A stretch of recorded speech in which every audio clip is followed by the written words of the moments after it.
Assalamualaikum warahmatullahi wabarakatuh. Bapak Ibu, jumpa kembali dalam Guru Indo Channel, channel yang senantiasa menemani Bapak Ibu di dalam mempersiapkan tes PTKPK maupun tes PPG. Bapak Ibu, pada slide kali ini kita akan sedikit fokus pada kompetensi manajerial. Jadi, kalau kemarin kita bahas terkait dengan kompetensi teknis pedagogis, maka kali ini kita akan bergeser di kompetensi manajerial.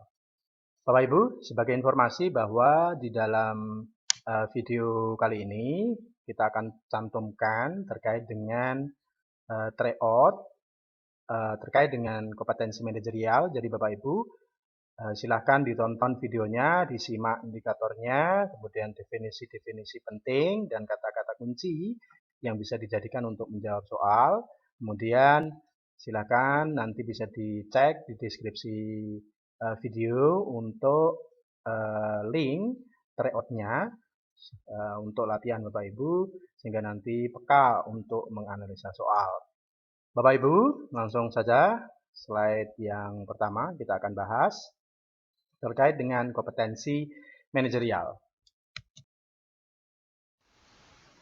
Kompetensi manajerial ini landasan yuridisnya adalah Permen RB nomor 38 2017, poin D pasal 8 terkait dengan definisi atau pengertian dari kompetensi manajerial.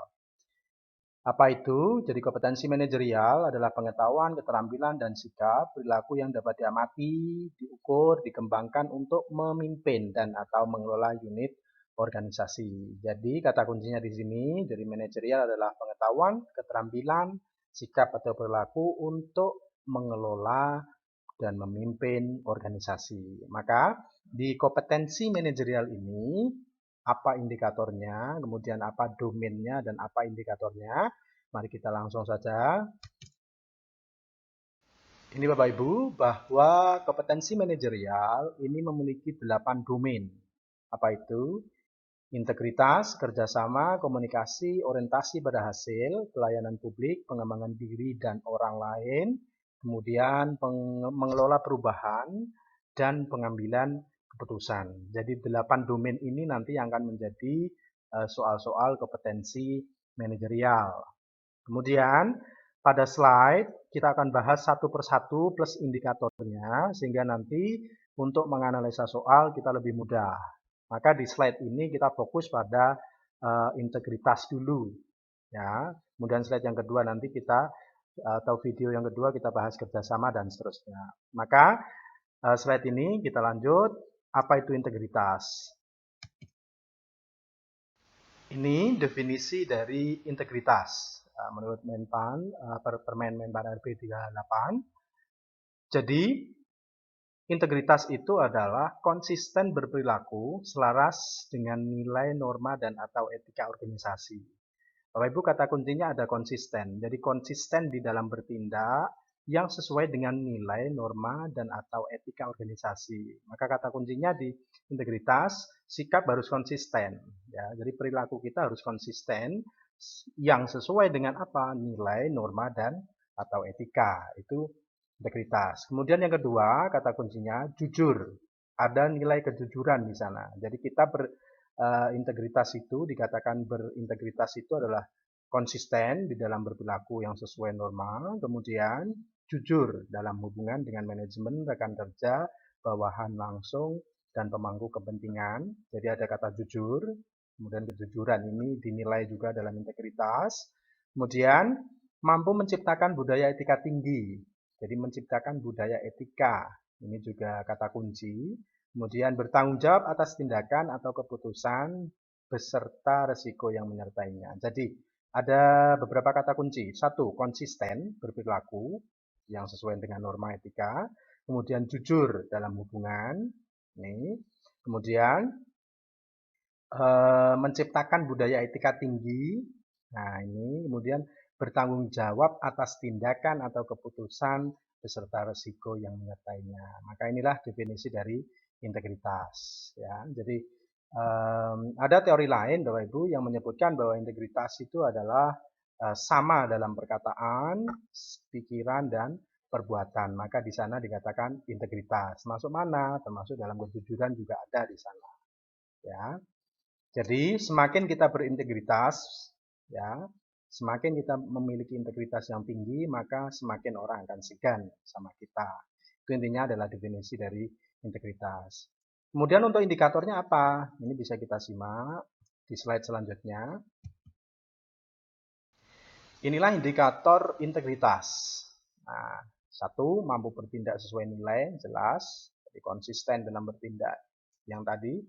Kemudian mampu mengingatkan, mengajak rekan kerja untuk bertindak sesuai nilai, norma, dan etika organisasi. Oke, jadi ada dua kapasitas Bapak Ibu. Satu, yang mampu bertindak sesuai nilai, norma, etika organisasi dalam kapasitas pribadi, ini dirinya sendiri. Kemudian yang kedua, ini sudah masuk pada orang lain. Apa? Mampu mengingatkan. Bahkan mengajak rekan kerja untuk bertindak sesuai nilai. Ini indikator yang kedua. Ya, jadi ketika ada teman yang tidak sesuai dengan etika profesi, etika organisasi, maka indikator yang kedua ini kita mampu mengingatkan, mengajak teman, rekan kerja untuk bertindak sesuai nilai. Nah, nanti akan ada soal-soal yang membahas tentang ini pastinya. Kemudian yang ketiga, mampu memastikan menanamkan keyakinan bersama agar anggota yang dipimpin bertindak sesuai nilai, norma, dan etika organisasi dalam lingkup formal. Oke, ini indikator yang ketiga, menanamkan keyakinan dan memastikan bahwa bersama kita bertindak sesuai nilai, norma, dan etika. Kemudian yang keempat, mampu menciptakan suatu situasi kerja yang mendorong kepatuhan pada nilai. Nah, jadi situasi kerja yang dimana kondisi atau situasi tersebut mendorong kepada kepatuhan pada nilai, norma, dan etika organisasi. Ini indikator yang keempat. Kemudian yang kelima, mampu menjadi role model atau figur atau contoh Bapak Ibu. Jadi yang kelima ini adalah mampu menjadi contoh begitu atau role model dalam penerapan standar keadilan dan etika di tingkat nasional. Ada 5 indikator ini, baik itu secara kapasitas pribadi maupun kapasitas dengan sesama rekan kerja, ini menjadi indikator integritas. Oke. Jadi nanti akan ada 5 indikator ini yang menjadi soal. Maka untuk melihat pembahasan lebih lanjutnya terkait dengan soal-soal, bisa kita lanjut pada slide berikutnya. Yang pertama, Bapak Ibu, di dalam soal ini nanti kita akan munculkan indikator apa yang menjadi jawaban dari soal tersebut, begitu ya. Jadi cara belajarnya kita kali ini, kita baca soalnya, kemudian kita jawab dan kita munculkan indikator dari soal tersebut. Oke, nomor 1, Anda adalah seorang wali kelas. Pada saat kenaikan kelas, ada salah satu wali murid yang anaknya tidak naik kelas, menemui Anda dan membawa beberapa hadiah agar anaknya bisa naik kelas. Apa yang akan Anda lakukan? Apakah A, saya menerima, atau nilai bisa dirubah, atau yang B, saya ragu-ragu keputusan apa yang saya ambil, atau yang C, saya berkonsultasi kepada rekan sejawat, atau yang D, saya menolaknya dengan mantap, atau yang E, saya menerimanya atau menerima hadiahnya tapi tetap tidak merubah keputusan. Maka jawabannya adalah D, ya. Maka di soal ini indikator apa yang ingin diukur atau indikator apa yang ditampilkan begitu. Maka indikator untuk soal ini adalah ini.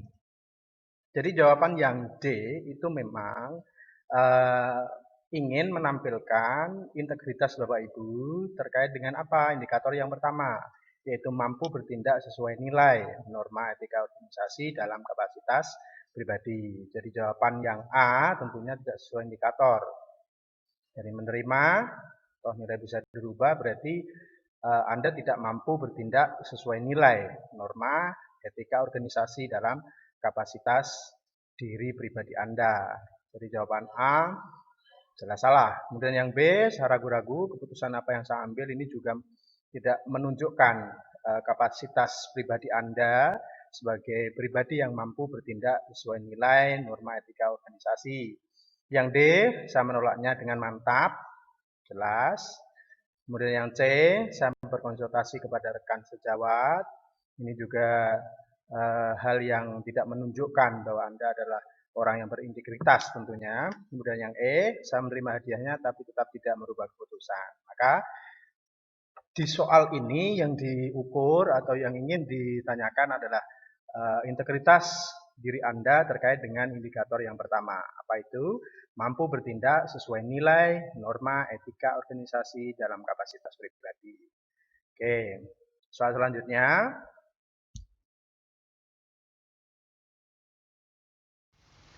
Di tempat Anda mengajar, ada salah satu rekan akrab Anda melakukan kecurangan absensi. Maka tindakan Anda, apakah A, mentoleransi sebab baru kali ini dia melakukannya, atau yang B, rekan kerja yang lain juga melakukannya, jadi tidaklah mengapa, atau yang C, itu bukan urusan dan wewenang saya, yang D, menegur dan melaporkan apa adanya kepada atasan, yang E, menanyakan kepadanya mengapa dia melakukan hal tersebut. Oke, bisa di-post. Jawabannya adalah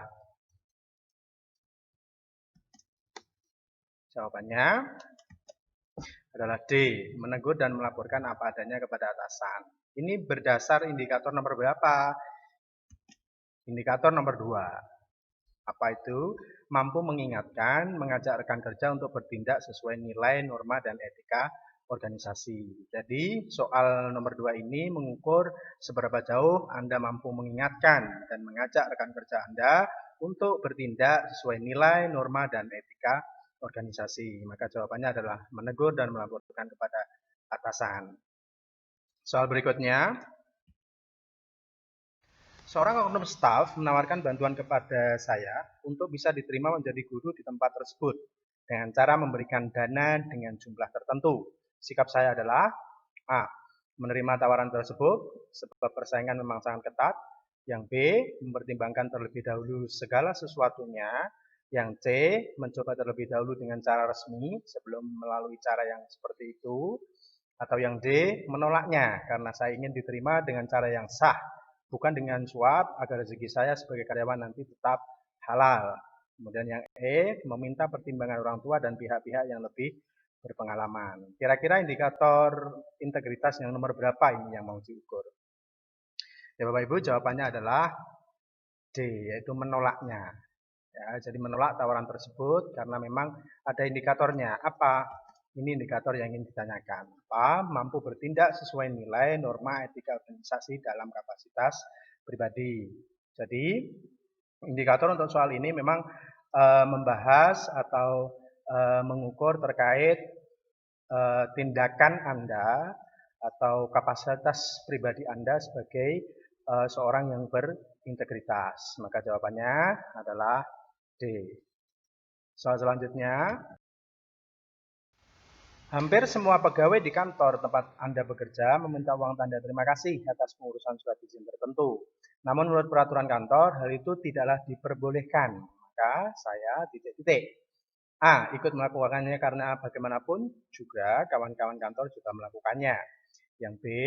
Melakukannya hanya jika terpaksa membutuhkan uang tambahan untuk keperluan keluarga, sebab gaji kantor memang kecil. Yang C. Terkadang saja melakukan hal tersebut. Yang D. Berusaha semampunya untuk tidak melakukannya. Yang E. Tidak ingin melakukannya sama sekali. Oke, integritas kita akan diuji dalam soal nomor 4 ini. Maka jawabannya adalah E. Tidak ingin melakukannya sama sekali. Kenapa? Apa indikator yang diukur dalam soal nomor 4 ini? Mari kita lihat. Oke, jadi kapasitas pribadi Anda sebagai orang yang berintegritas, yang mampu bertindak sesuai nilai dan norma etika organisasi, itulah yang dipertanyakan. Maka jawabannya adalah tidak ingin melakukannya sama sekali. Kenapa? Karena hal itu tidak sesuai dengan nilai, tidak sesuai dengan norma atau etika organisasi. Sehingga jawabannya E. Nomor 4. Jawabannya adalah E, maka nomor selanjutnya. Atasan di mana Anda bekerja sering melakukan rekayasa laporan keuangan kantor yang tentunya akan berdampak pada keuangan kantor Anda. Maka sikap Anda A. Dalam hati tidak menyetujui hal tersebut. Yang B. Hal tersebut sering terjadi di kantor manapun. Yang C. Mengingatkan dan melaporkan pada yang berwenang. Yang D, tidak ingin terlibat dalam proses rekayasa tersebut. Kemudian yang E, hal semacam itu memang sudah menjadi tradisi yang tidak baik di Indonesia. Maka ya jawabannya C, jadi mengingatkan dan melaporkan kepada yang berwenang. Indikator apa yang melatar belakangi dari soal ini? Maka indikator yang ingin dicapai itu dalam integritas adalah ini, yaitu mampu mengingatkan, mengajak rekan kerja untuk bertindak sesuai nilai. Maka yang jawaban C, mengingatkan dan melaporkan kepada yang berwenang itu adalah bentuk dari indikator ini, mampu mengingatkan, mengajak rekan kerja untuk bertindak sesuai nilai, norma, dan etika organisasi. Oke, soal selanjutnya. Saya ditugaskan pimpinan untuk menjadi notulen dalam rapat, badan pertimbangan jabatan dan kepangkatan. Respon saya adalah A, berusaha menghindari rekan yang membujuk untuk mengetahui hasil keputusan rapat. Yang B, dengan bangga saya akan menceritakan kepada rekan sejawat saya hasil keputusan rapat. Yang C, memberitahukan anggota keluarga tentang hasil keputusan rapat. Yang D, memberitahu sahabat saya di kantor tentang hasil keputusan rapat. Atau yang E, tidak akan membocorkan hasil keputusan rapat karena bukan wewenang saya. Oke, maka jawabannya adalah E, tidak akan membocorkan hasil keputusan rapat karena bukan wewenang. Maka indikatornya ini yang mengacu pada jawaban ini indikator yang mana?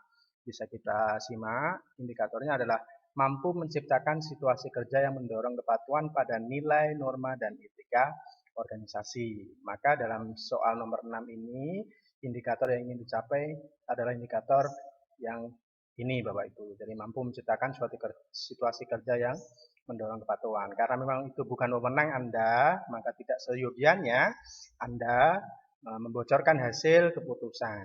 Karena nanti akan ada bagian khusus terkait dengan pengumuman dari kebijakan-kebijakan organisasi atau kebijakan-kebijakan yang ada di dalam suatu organisasi. Oke, soal berikutnya. Saya sering mengingatkan bawahan saya untuk tidak melakukan kekeliruan pekerjaan kantor. Kemudian, pertanyaannya di sana, saya pun tidak boleh melakukan kekeliruan tersebut. Yang B, karena saya atasannya, peraturan tersebut tidak berlaku bagi saya sendiri. Yang C, saya sesekali melakukan kekeliruan tersebut. Yang D, peraturan tersebut khusus untuk pegawai setingkat dia. Yang E, lebih baik saya tidak melakukan kekeliruan tersebut. Oke, indikator mana ini yang menjadi jawaban atas soal nomor 7? Maka jawabannya adalah A. Saya pun tidak boleh melakukan kekeliruan tersebut. Kenapa? Ini indikatornya. Jadi pada soal nomor 7 ini, indikator integritas Bapak Ibu yang ingin diuji itu ini. Jadi mampu memastikan, menanamkan keyakinan bersama agar anggota yang dipimpin bertindak sesuai nilai, norma, dan etika organisasi. Oke, jadi ketika Anda adalah seorang atasan, ya, kemudian mengingatkan bawahan untuk tidak melakukan kekeliruan, maka Anda sendiri tentunya ya tidak boleh melakukan kekeliruan yang sama. Ya. Kalau misalnya jawaban yang B, karena saya atasannya, peraturan tersebut tidak berlaku bagi saya sendiri, itu tidak boleh. Ya, karena tadi integritas termasuk mampu bertindak sesuai nilai, norma, dan etika profesi. Ya, maka jika bawahan Anda tidak boleh melakukan kesalahan, maka Anda sendiri juga tidak boleh. Begitu. Tapi pada soal nomor 7 ini, indikatornya adalah mampu memastikan dan menanamkan keyakinan bersama agar anggota yang dipimpin bertindak sesuai nilai, norma, dan etika organisasi. Oke. Nomor selanjutnya, ketika banyak pegawai di kantor saya tidak mematuhi peraturan tentang larangan penggunaan fasilitas internet kantor untuk keperluan pribadi. Pendapat saya, yang A, saya pun tidak akan mematuhi peraturan yang sangat sulit untuk dipatuhi itu. Yang B, jika hanya saya yang mematuhi peraturan tersebut, maka percuma saja. Yang C, saya akan terus mematuhi peraturan tersebut meskipun sebagian besar melanggarnya. Yang D, saya mematuhi peraturan tersebut dan berusaha mengajak pegawai lain untuk turut mematuhinya. Yang E, sebaiknya peraturan yang sulit seperti itu harus dirubah. Oke, manakah jawaban yang tepat? Oke, jawabannya adalah D. Saya mematuhi peraturan tersebut dan berusaha mengajak pegawai lain untuk turut mematuhinya. Oke, maka indikatornya yang ingin diukur dalam soal ini apa?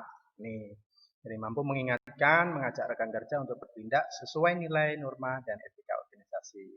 Jadi sekali lagi Bapak Ibu dalam menjawab, maka indikator-indikator yang tadi kita bahas di depan itu menjadi acuan. Ya, jadi bukan subjektivitas, tetapi objektivitas Anda di dalam soal ini mengukur apa begitu. Sehingga nanti dalam menjawab itu berdasarkan indikator yang tadi. Jadi integritas tadi, indikator-indikatornya apa, maka ini yang menjadi soal dan jawaban dari soal-soal tersebut. Oke, soal yang selanjutnya. Tempat di mana Anda bekerja sedang mengalami permasalahan internal seputar manajemen keuangan. Pendapat saya terhadap kondisi ini adalah yang A, saya akan menjaga kerahasiaan permasalahan yang terjadi dan mencoba memberikan alternatif solusi kepada pimpinan. Yang B, seharusnya pimpinan puncak dapat menindak tegas yang terlibat dalam masalah ini. Yang C, tidak mempersoalkan masalah tersebut karena bukan bagian tugas saya. Yang D, pastikan bahwa kepala keuangan bertanggung jawab penuh terhadap masalah ini. Yang E, perlu membeberkan permasalahan kepada seluruh jajaran organisasi. Oke, kira-kira mana jawabannya? Oke, jawabannya adalah yang A. Jadi saya akan menjaga kerahasiaan permasalahan yang terjadi dan mencoba memberikan alternatif. Ini termasuk intuisi sebagai seorang pegawai begitu ya. Ada nilai plusnya. Apa? Mencoba memberikan alternatif-alternatif yang bisa menjadi solusi kepada pimpinan. Oke, indikator apa yang menjadi dasar dari jawaban ini? Jadi indikator yang keempat, apa? Mampu menciptakan suatu situasi kerja yang mendorong kepatuhan pada nilai, norma, dan etika organisasi. Ini yang menjadi indikator dari soal ini Bapak Ibu ya. Jadi mampu menciptakan suatu situasi kerja yang mendorong kepatuhan. Oke. Soal selanjutnya. Sebagian rekan kerja pulang 20 menit lebih awal dari jadwal yang seharusnya. Bagaimana dengan Anda? Oke. Ini kira-kira indikator apa yang ingin diukur? Apakah kapasitas pribadi kita yang berintegritas atau yang menampilkan integritas tinggi atau terkait dengan rekan kerja atau mendorong dan mengingatkan? Maka dari soal di situ bisa kita lihat. Maka jawabannya karena banyak yang melakukannya, mungkin hal itu tidaklah mengapa. Pilihan yang A. Yang B, banyak yang melakukannya sehingga saya pun juga melakukannya. Yang C, demi toleransi saya ikut melakukannya. Yang D, saya tidak melakukannya agar dinilai sebagai staf yang rajin oleh atasan. Yang E, saya tetap mengikuti aturan yang berlaku sehingga tetap pulang sesuai jadwal. Oke. Ini adalah indikator dari kapasitas pribadi Anda. Maka indikatornya jawabannya adalah yang E, jadi saya tetap mengikuti aturan yang berlaku sehingga tetap pulang sesuai jadwal. Maka indikator yang diukur dalam integritas pada soal ini adalah indikator yang nomor 1. Mampu bertindak sesuai nilai norma etika organisasi dalam kapasitas pribadi. Oke, jadi Bapak Ibu sekedar masukan bahwa ketika nanti ada pertanyaan-pertanyaan terkait dengan integritas, maka pegang indikator-indikator yang menjadi nilai-nilai integritas sehingga nanti Bapak Ibu bisa peka dalam menganalisa soal dan menjawab dengan benar. Demikian Bapak Ibu, di slide kali ini akan ada soal tryout-nya atau soal latihan Bapak Ibu untuk dikerjakan. Silahkan cek di deskripsi video ini. Semoga Bapak Ibu sukses dalam tes nanti dan berhasil menjadi ASN. Terima kasih. Saya akhiri. Assalamualaikum warahmatullahi wabarakatuh.